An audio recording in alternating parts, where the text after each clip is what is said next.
Hey guys, what is up? Welcome to the channel. As always, I have another golf ball review for you today, and we are tackling the Callaway ball. Boy, it feels like forever since we've done a Callaway ball. This one, of course, is the Supersoft. This one has been updated for the 2022 year. It's been around for a very long time. It's been around for several years, and it's very popular. I see it on a lot of lists like Golf Digest. There's a lot of people who really have recommended it to me, both on my channel, off my channel.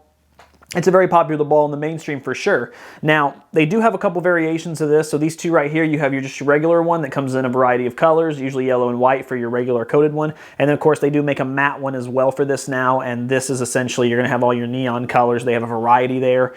So they do give you options, which is awesome, especially in this day. I love being able to add a little bit of personalization in there, get a variety of different colors. You know, it makes it easier to see in the green or in the grass a lot of the time. So I love that. I went ahead and did test both of these together and got the same results, same golf ball, just a little different on your spin around the green. But I will save the Max version for a little bit later. I'm actually going to probably do that one next, just because I think it is a little differently. That one essentially is the same golf ball, but it's just bigger. And I think the fact that it is bigger, it is going to have a different effect. So I will do that one separately. But let's get into this one. Let's see how this one did. Hopefully the reputation can uphold that. The first thing I noticed when I was doing a little bit of research that kind of concerns me is Callaway talks about the new design they just did with this, the new coating that they put on the top of it. Let me read this to you here. All right, so I'll read this as directly from their website. They give you the normal spiel as far as extremely long, extremely soft, blah, blah, blah, most spin. But this says, new hybrid cover features an innovative paraloid impact modifier made from a DOW chemical. This allows us to create a highly versatile multi-material construction. It's how we can provide an incredible combination of fast ball speeds, high launch, blah, blah, blah. Now that concerns me because one, this is becoming more popular. A lot of companies are using these experimental blends on the cover, you know, a blend of Ion or Surlyn. Sometimes they sprinkle their own ingredients in there, kind of like a chef with different meals. That's what a lot of these golf balls companies are doing. Now, the direct-to-consumer companies have been doing it for a few years. It's just now that the mainstream is starting to catch up with it. So you're seeing like Srixon and Titleist and all the big names now trying their hand at it. But the problem is when you try something like that that's that new, it affects how the golf ball is. And a lot of the time it ends up actually not being very beneficial. I've actually seen a couple golf balls that I've tested that have tried, you know, this new method, and they have not been as good as they were in previous years because now they're kind of having to start over. It's an experimental phase again. You hire your ceiling, but you have to take a couple steps back. So that kind of worries me right there, especially all those, I mean, look at some of those words, paraloid, impact modifier, DOW chemical. You know, if you know what those things are, that's cool, but to the average Joe, that's going to be really confusing about why it's on a golf ball. It's probably unneeded. I would feel a lot better if they would just be more honest about who the golf ball's for, but they don't really say anything about that. All right, so let's get into the design of the golf ball before we go too much further. If you look on the front there, you've got Callaway's classic logo, tried and true. I love it. I love the old English style of lettering. It looks really good. Just the number on top and the logo on bottom, really simplistic. We turn it over, and one thing they have done and improved on is the alignment tool. A lot of companies are doing this, and I love it. I love alignment tools, especially how innovative they're getting. This one isn't too innovative by any means, but it's just nice, big, and thick, and I like that. Super easy to see when you just set your ball down to line it up. You can easily see it. You know, there's going to be no question about it. It just really gives a good visual aid, I think, for everybody. This one here, of course, being the matte pink version, I love how the matte feels. It just has a good design feel to it all the way around.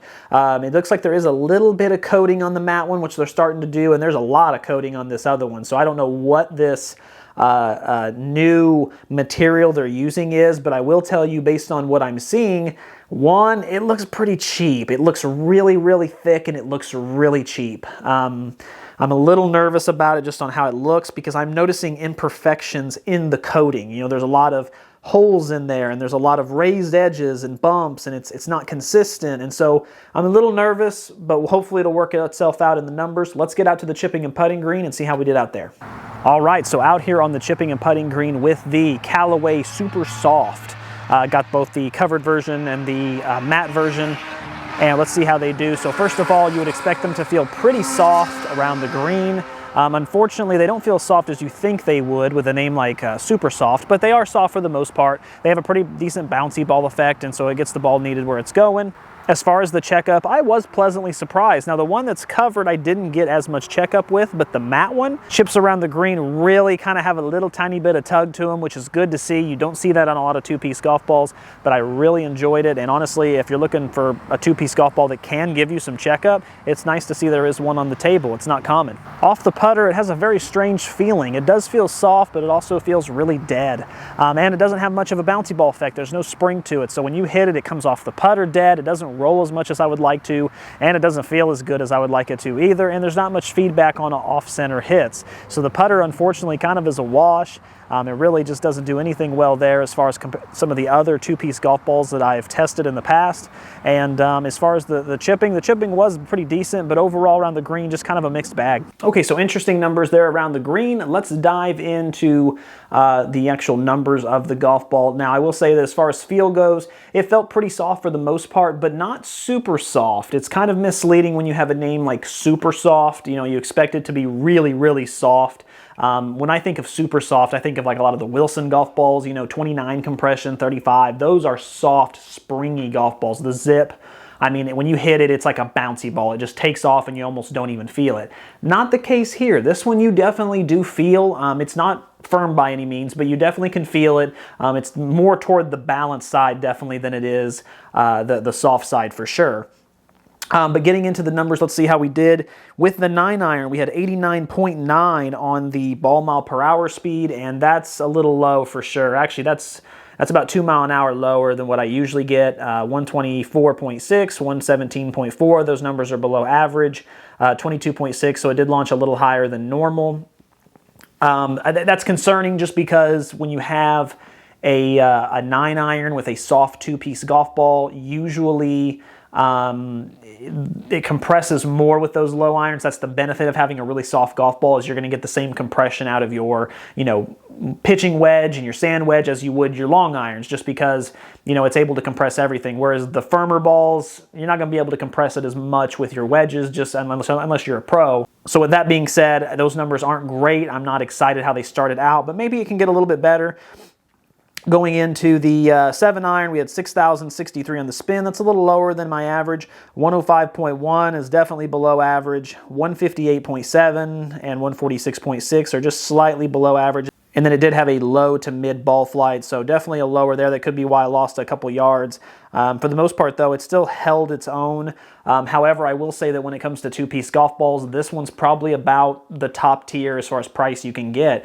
$25 a dozen is going to be pretty much at the top of your two-piece golf ball tier. I don't know of any two-piece golf balls that are higher priced than that off the top of my head. I mean, you've got, you know, the TaylorMade Distance, 2 for $35. You've got, you know, the Cut Red, $1 a golf ball, and there's a lot of options. The Srixon Soft Feels, I think, are $22 or $19.99. A lot of Wilsons are $19.99. Wilson even has some for $14.99. So this being the price point it is, I'm just a little disappointed so far. All of these numbers are either average or slightly below average. Getting into the 5 hybrid though, 3707 on the spin, that's low. 117.3, 191.7, 177.6. Those numbers are all directly average. I mean, just plain, simple average. And then a 13.4, that's a low launch. Those numbers across the board are just plain average. I mean, again, nothing there. Hopefully the driver's got something that we can kind of hang our hat on. Let's take a look there. All right, so with the driver, we are looking at spin-wise 2830. Unfortunately, that is a little higher than my average. Not by much, but I mean, it's still in that range. It's probably trying to get up in the air and balloon a little bit. 216.3 with the carry and 237.4 with the total yard. Those numbers are just slightly below average, and then 131.3 on your ball mile per hour speed is definitely below average. 15.3 on your launch, so just slightly high. Ultimately, yeah, it just really felt dead. It felt really heavy, and unfortunately, I just don't have any good numbers here. I have a couple that are okay and average, and then I've got a lot of just average, mediocre, which again, isn't the end of the world. A golf ball can be average, and it can still be good, and it might end up working for you better because you might have a little bit slower of a swing speed than me or a little bit faster. But the main difference there is going to be, the reason I have a hard time with it is just because that price point, $25. Real quick, we will touch on the durability, which I am extremely disappointed in. This is something Callaway should definitely be better at. They're a big brand. You know what's interesting about it is, so it all goes back to that coating, because if you look at this coating, you can see how torn up this golf ball is. You can see that side there, the Supersoft, everything is chipped away. Again, that coating just does not look very good. It's definitely something they're probably experimenting with, but I definitely don't like it. It just looks bad. The durability's taken a huge hit. But on the other end of that, the matte golf ball, the durability is fantastic. There's no scuffs, there's no scratches. It looks brand spanking new. The Golf Dot on the side of it is like perfect. I mean, you gotta love that. It's a tale of two golf balls. The one that has the coating is a 1 out of 5, and then the other one's a 5 out of 5. So I don't know why, but I would definitely stick to the matte. I wouldn't try this new coating they have. It just overall didn't work out that well. All right, so my final thoughts. So I've tested a lot of two-piece golf balls at this point, and I've had some really, really good ones, so it's just hard to recommend one that's average and at the highest price point of a two-piece golf ball. These are over $2 a golf ball for a two-piece. That's very expensive, especially even in the current market, that's really expensive, and honestly, I was just disappointed with the durability of the coated one. I was disappointed overall just in the numbers, just nothing spectacular there. The forgiveness wasn't that great. I didn't touch on it when I was doing the numbers, but the forgiveness was not that great. I was losing quite a bit of distance on my shots from off-center hits. I expect more from a two-piece golf ball than that. Overall, just really not impressed. Nothing here that's really going to say, hey, go try this golf ball. Usually I do, do I recommend it? Who is it for? I would say it's definitely for slow swingers. As a moderate swinger, I could get nothing out of it, and I know that if you go faster, because when I got to the driver, the numbers started to fall off. Maybe if you're a slow swinger, 85 mile an hour or less, maybe there's something here for you. But other than that, I definitely can't recommend it. Just a lot of average for a really high price.